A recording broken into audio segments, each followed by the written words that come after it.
ఇంక రాయలసీమ అంటే గుర్తుకొచ్చేది ఏంటో కామెంట్ చేయండి. ఇంక రాయలసీమ అంటే కడప బాంబులు అది ఇది అంటారు గదా! సో, దానికంటే ముఖ్యంగా రాగి సంగటి, నాటుకోడి పులుసు అనమాట. ఇంక ఎలాగో నాటుకోడి పులుసు అయితే నేనిప్పుడు తేలేను గానీ, రాగి సంగటి అయితే చేసేసాను. దానికి కాంబినేషన్‌గా చికెన్ పులుసు అయితే చేశాననమాట. ఇంక నాకు కొంచెం హెల్త్ ప్రాబ్లమ్ వల్ల ఈ మధ్య కొంచెం ఏమంటారు రాగి సంగటి అయితే ప్రిపేర్ చేస్తూ ఉన్నాను. ఇంకా మా ఇంట్లో ఎవ్వరు తినరు. నేనొక్కదాన్ని అయితే చేసేసుకుంటా. నాకు సెపరేట్‌గా చేసుకుంటా. ఇంకా నేనైతే లాస్ట్ సండే వచ్చేసి రాగి సంగటి చేసి చికెన్ పులుసు అయితే పెట్టేసాను. మంచిగా కొంచెం స్పైసీగానే చేశాను. నాకు కొంచెం స్పైసీగా తినాలి అనిపించింది. ఇంక స్పైసీగా చేసి పులుసులాగా చేశాను. ఇంకా మా వాళ్ళకైతే గనక కలర్ రైస్ చేశానండి.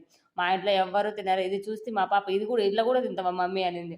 ఫస్టు తినననింది. టేస్ట్ చేసినాక ఇంకా మొత్తం ఇదే తినేసిందనమాట. అంటే లా ఎలా ఉంది నాన్న అంటే, "బావుంది మమ్మీ నాకు ఈ కలర్ రైస్ వద్దు. ఇదే పెట్టేసి" అనేసి మొత్తం తినేసిందనమాట. చాలా బావుంటుంది. ఎవరికీ తెలుసు ఈ కాంబినేషన్ రాయలసీమలో రాగి సంగటి, నాటుకోడి పులుసు. ఇంకా నాటుకోడి అంటే చూసాం బట్ ఇక్కడెక్కడ దొరకలేదు. అందుకని చికెన్ తెప్పించుకొని స్పైసీగా పులుసు చేసి ఈ విధంగా రాగి సంగటి చేసుకున్నాను. మా వాళ్ళకైతే గన పలావ్ రైస్ లాగా చేశాను. ఎలా ఉంది కామెంట్ చేసి లైక్ చేయండి ఫ్రెండ్స్.